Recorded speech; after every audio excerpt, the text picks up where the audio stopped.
perkara dengan penuh senang. Begitu tuan-tuan yang dirahmati Allah Subhanahu wa taala. Malam tadi baru Ustaz Said call. Dia kata ceritalah baru Ramadan. Tak kuat aku. Tuan-tuan yang dirahmati Allah, benda biasa disebut tentang Ramadan. Ramadan ialah nak melatih menjadi satu manusia yang bertakwa. Maka bila sebut tentang takwa ini, macam-macam ulama takrifkan takwa. Tetapi intinya tuan-tuan yang dirahmati Allah, takwa ini ialah satu manusia yang dia boleh mentaati segala yang Allah Ta'ala perintah dan meninggalkan segala yang Allah Ta'ala larang. Cuma kita pelik, macam mana Ramadan boleh mendidik satu manusia dalam tempoh 30 hari sahaja untuk menjadi satu orang manusia yang bertakwa.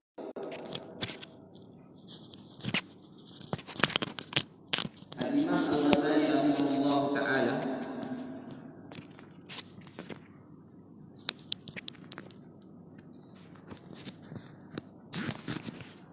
dalam kitabnya Ihya Ulumuddin, beliau sebut bahawa manusia apabila dia melazimi sesuatu adat, sesuatu kebaikan, maka kebaikan tadi akan menjadi darah daging dalam kehidupan dia. Imam Ghazali bagi contoh tentang tok guru, tok syekh tariqat, bila dia nak didik anak murid. Ni zaman dululah tuan-tuan. Tok syekh ni dia nak didik anak murid, dia suruh anak murid tadi pergi ke pasar minta sedekah. Mungkin kalau kita jumpa budak-budak tahfiz tu yang minta sedekah tepi-tepi jalan tu, mungkin tu lah dia ambil lah.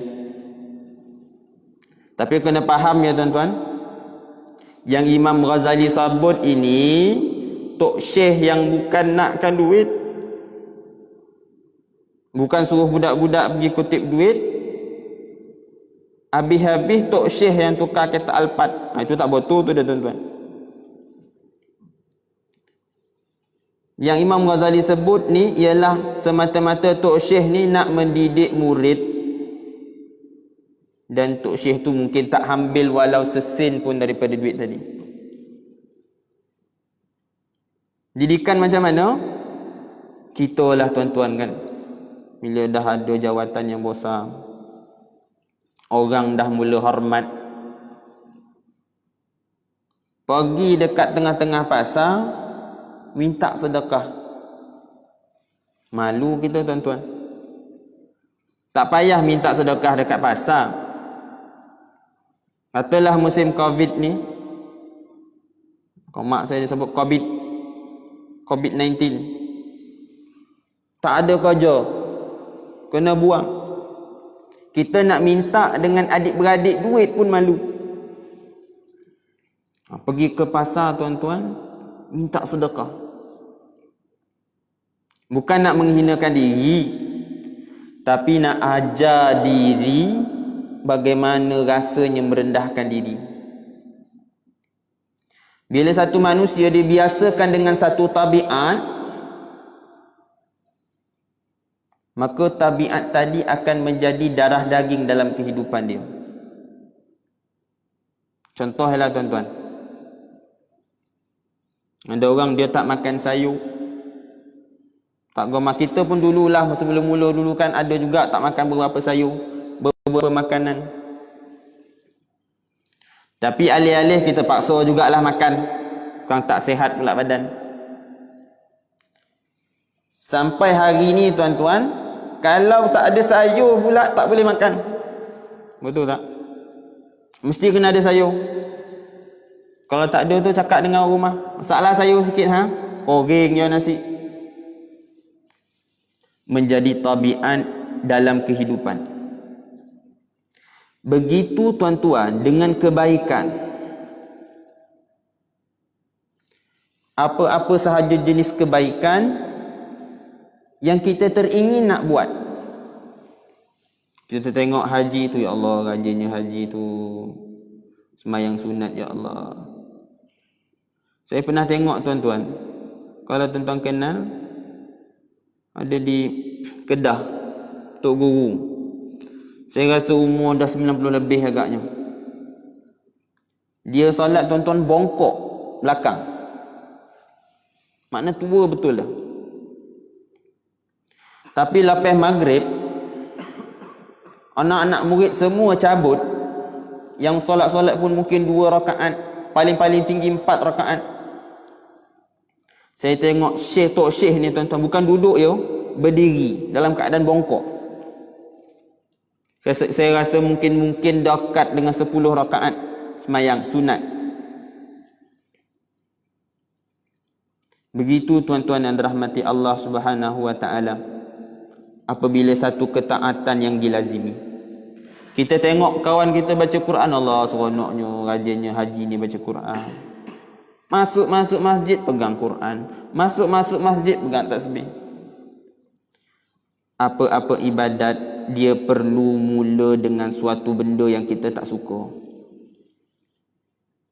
Paksa diri untuk semayang.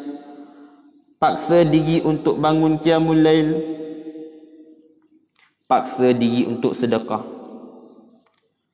Dia mula dengan paksaan, tetapi akhirnya akan jadi suatu tabiat dalam kehidupan.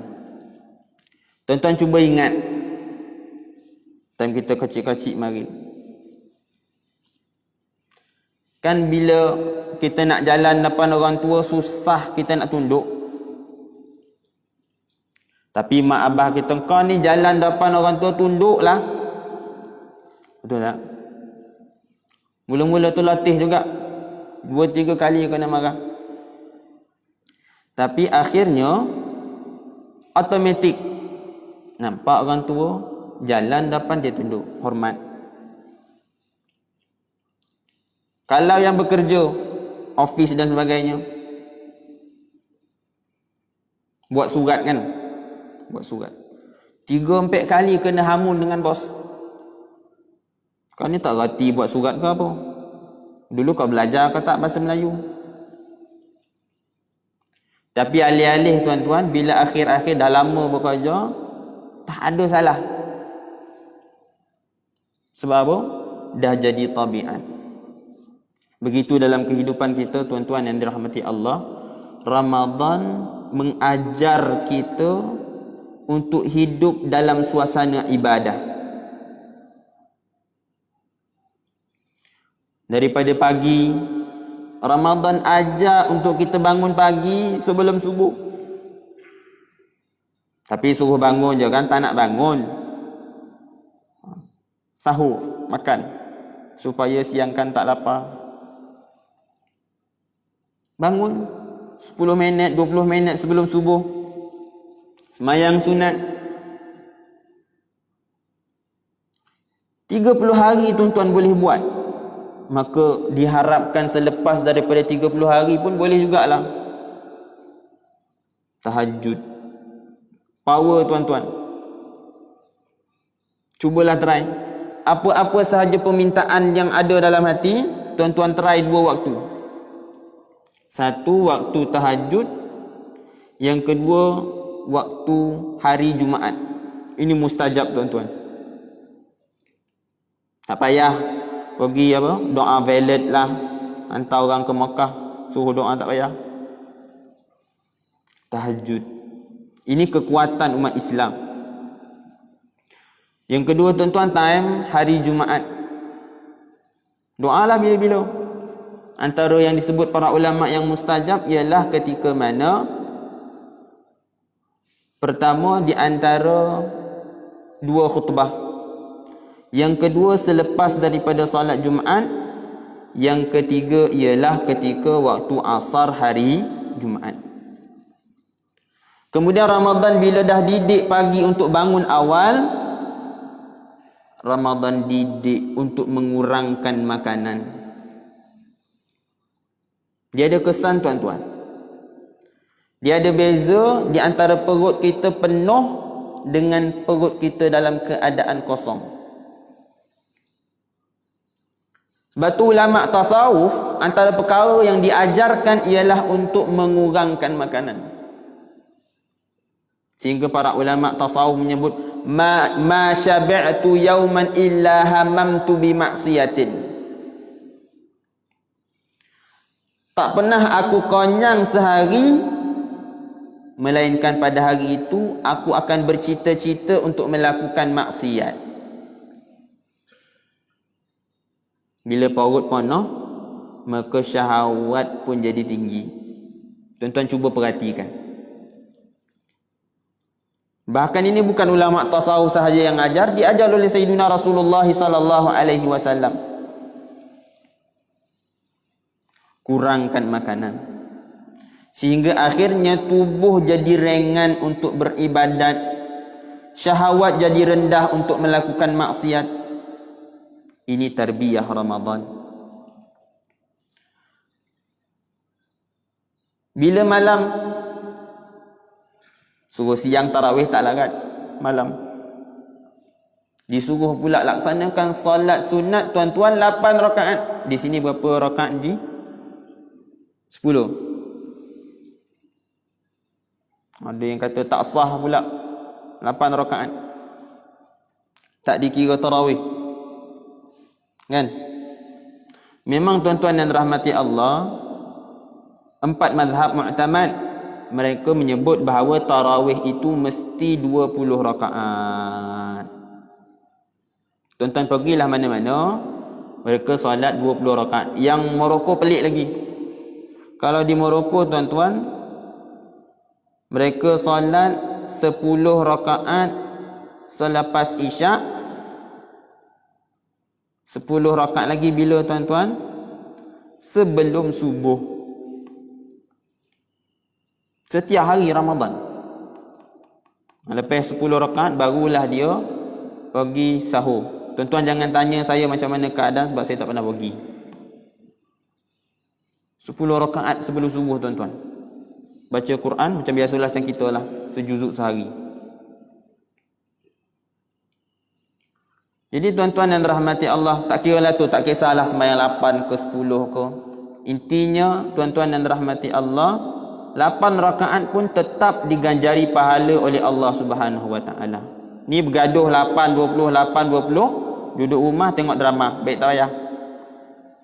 Biarlah solat 8 ke 20 ke, yang pentingnya ada ibadat yang kita lazimi untuk bulan Ramadan. Dan Ramadan didik kita supaya rajin-rajin sembahyang sunat.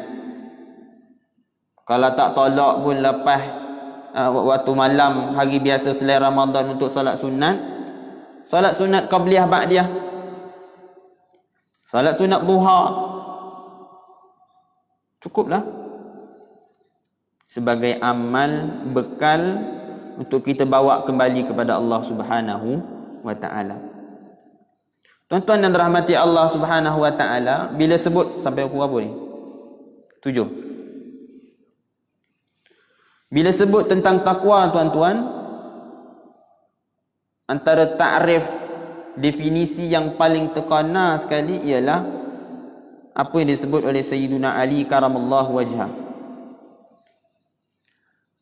Dia kata takwa itu ialah al-khawfu bil jalil.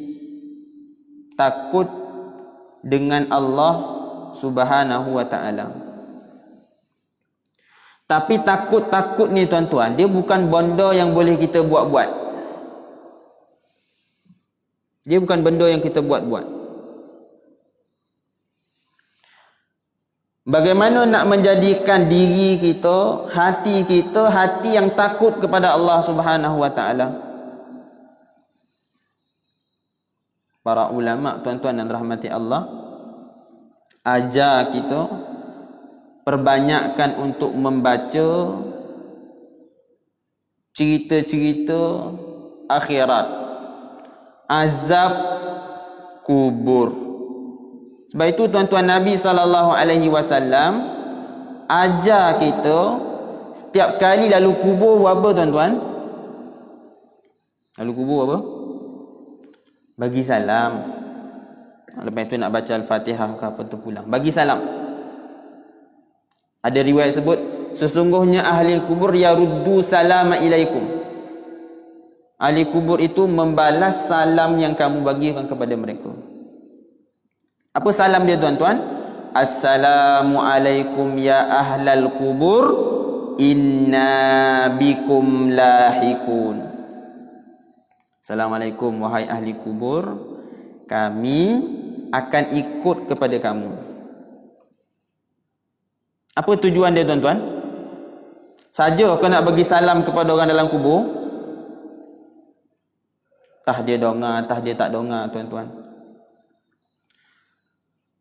Hakikatnya tuan-tuan, yang Nabi nak ajak ialah supaya orang yang memberi salam tu ingat kepada akhirat, ingat kepada alam kubur, bahawa setiap daripada kita akan kembali ke alam barzakh.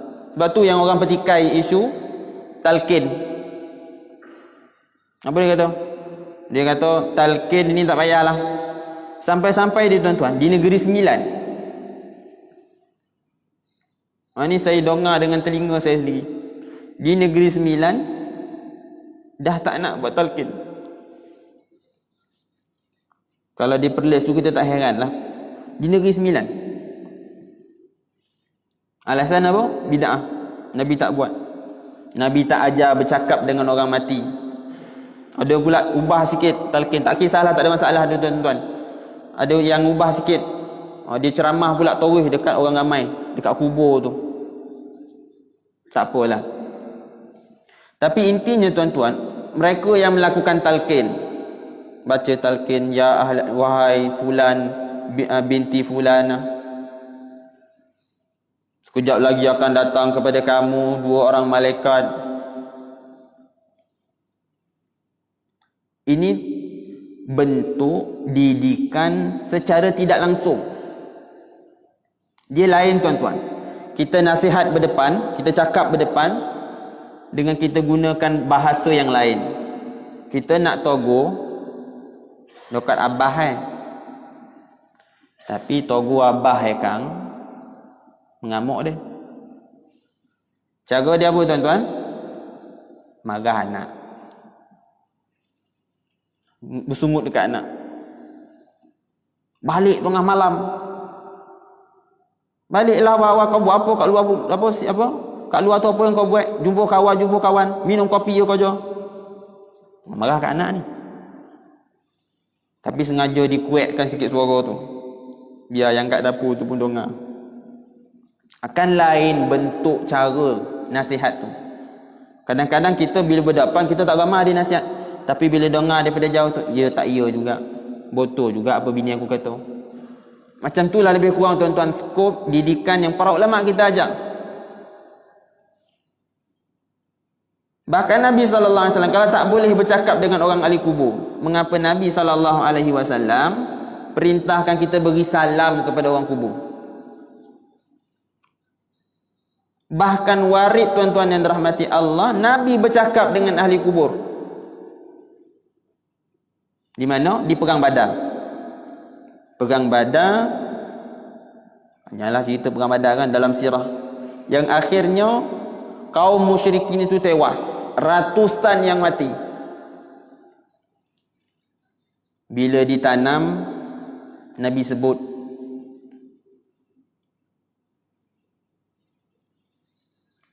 ya ahlal musyrikin, wahai orang-orang musyrik, hal wajadtum ma wa'ada rabbukum haqqan? Kau dah jumpa belum apa yang Tuhan janjikan kepada kamu di dunia?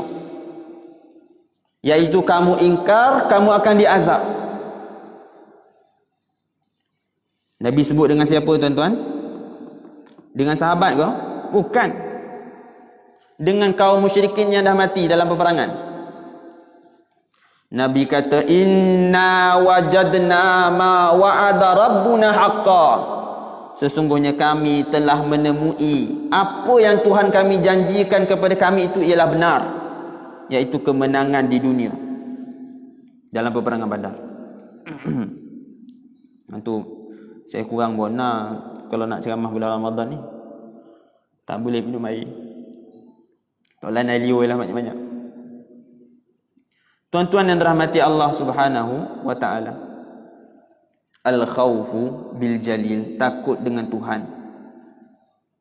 Banyakkan tuan-tuan baca kisah-kisah tentang azab kubur. Setengah orang dia tak ramai cerita pasal kubur ni, malas ada dengar. Buat takut ialah ustaz. Bukan buat takut, kita akan melalui alam kubur. Itu benda yang pasti. Berapa ramai yang kita buat persiapan. Risau ni. Nanti pencen nanti apa akan jadi? Ni duit KWSP ni macam mana aku nak buat ni? Biar cukup sebelum dan mati ada makanan. Risau kita tuan-tuan. Kadang-kadang yang duit KWSP buat rumah sewa tak apalah, saya bukan larang bab tu tuan-tuan. Tapi kadang-kadang duit yang dia kumpul KWSP belum habis pun digunakan. Yang dia kumpul daripada dia muda tu, risau untuk hari tua ni, tak habis guna pun, dah meninggal. Itu benda yang tak pasti. Kenapa tidak tuan-tuan, untuk benda yang pasti untuk kita bersiap sedia. Khauf ini selain daripada dia adalah kita perlu berusaha untuk ada perasaan takut dengan Tuhan, tapi dia adalah anugerah tuan-tuan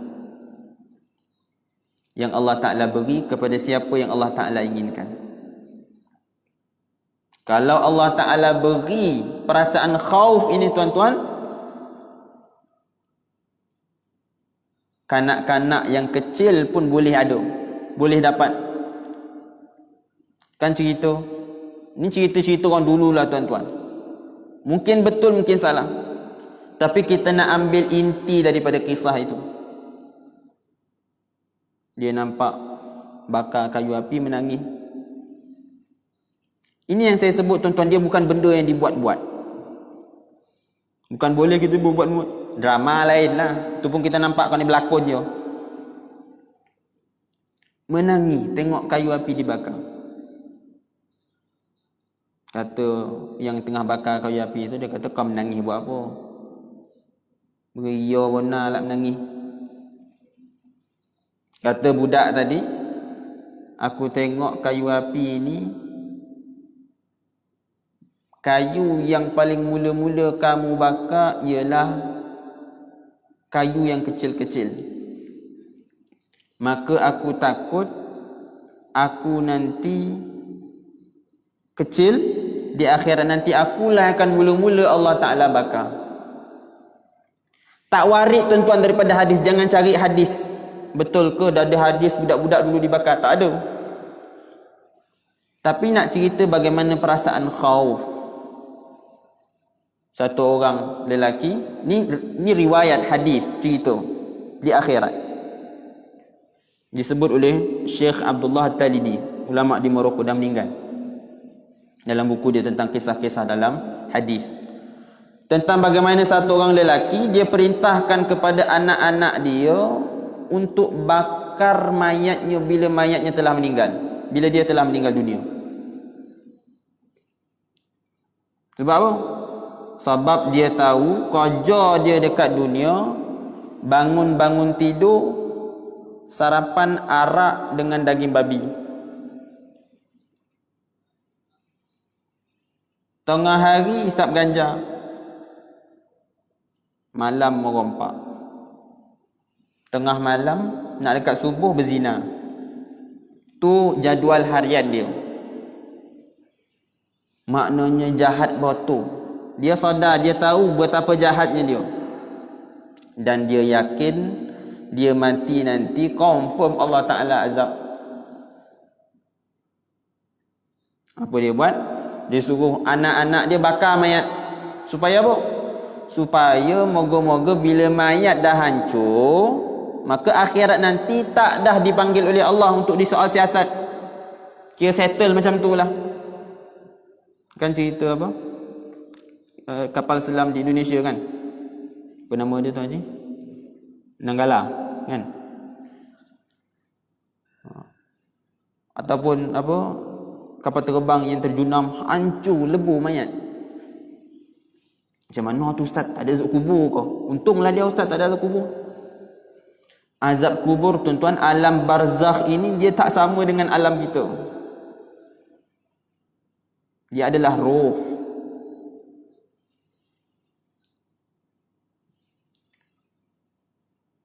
Kalau bakar boleh selamat, untunglah orang-orang yang bukan Islam. Orang apa? Hindu. Ataupun senanglah kita pun kalau nak selamat, lotup ke diri ke. Lotup diri tuan-tuan, rasa sakit sekejap je, lepas tu settle. Tapi dia tak menyelesaikan masalah di alam barzakh. Kerana alam barzakh itu ialah suatu alam yang lain. Tapi akhirnya tuan-tuan, lelaki tadi bila dihadapkan di hadapan Allah Ta'ala tanya, kenapa yang kau pergi bakar badan kau tu? Kata dia, ya Rab, takutkan azabmu ya Rab. Takutkan azabmu ya Rab. Bekal dia apa tuan-tuan? Al-khawfu bil jalil. Takut dengan Allah Ta'ala.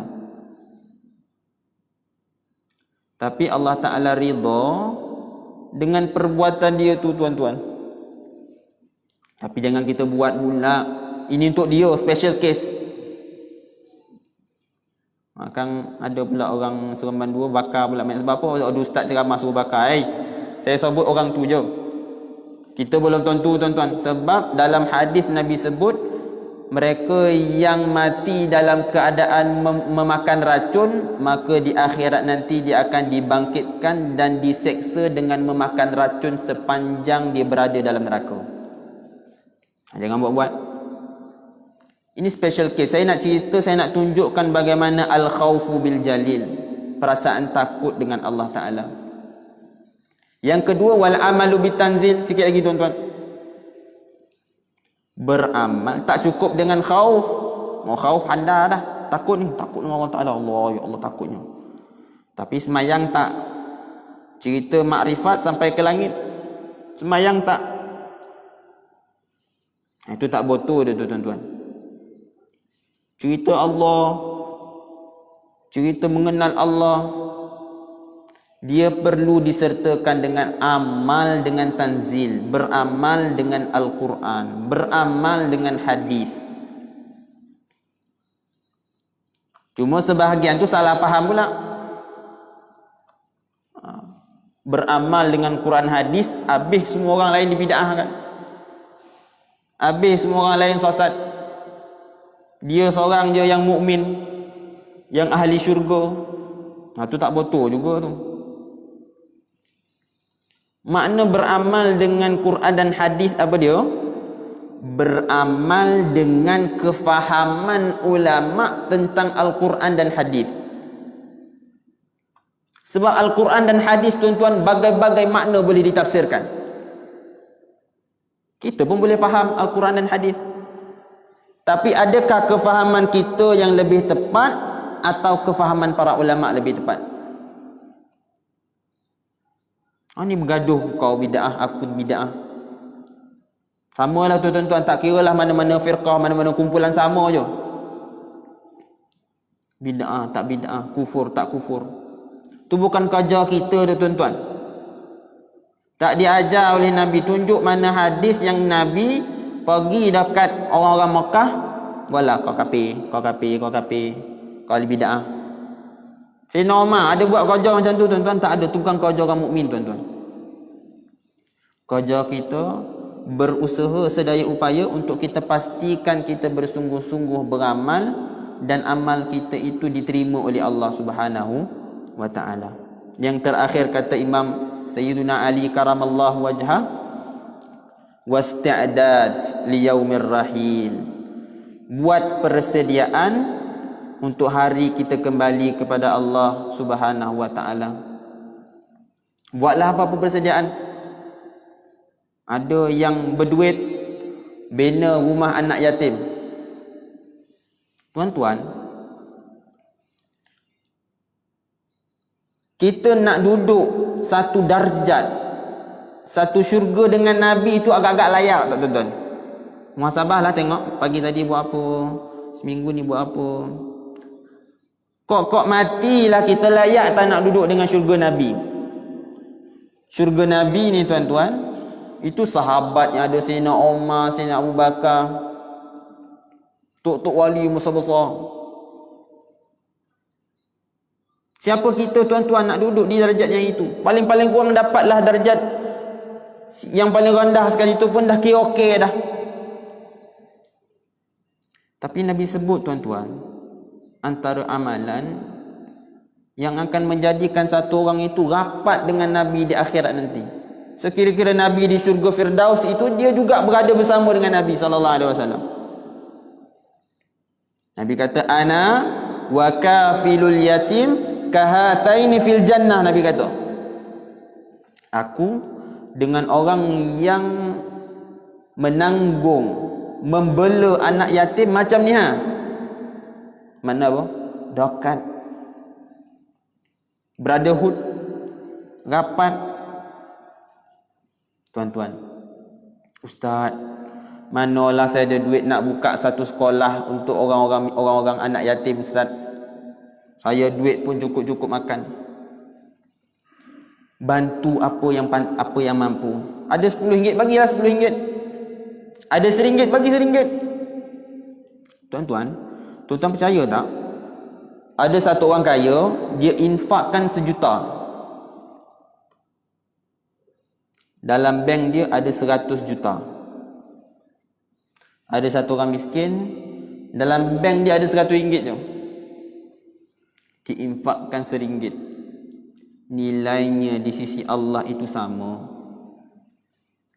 Kerana dia bukan bergantung kepada nilai, tapi bergantung kepada hati yang nak infak, nak mendapatkan amal, nak membantu orang yang susah. Moga-moga tuan-tuan yang dirahmati Allah Subhanahu wa taala, Allah tempatkan saya tuan-tuan di dalam syurganya yang paling tinggi. Dan kalau tuan-tuan sampai nanti yang paling tinggi itu, tengok-tengok tak ada pula ustaz yang ceramah hari tu, so, bisik-bisiklah kat malaikat tu, carikan ustaz Hafiz tu entah ke mana dia pergi dah, bawalah sini sekali ha. Moga-moga Allah Ta'ala ampunkan kita semua tuan-tuan yang dirahmati Allah. Moga-moga Ramadan ini benar-benar mendidik kita menjadi seorang yang benar-benar bertakwa kepada Allah Subhanahu wa taala. Saya mohon maaf tersalah kata, tersalah bicara. Ada rezeki kita jumpa lagi. Assalamualaikum warahmatullahi wabarakatuh.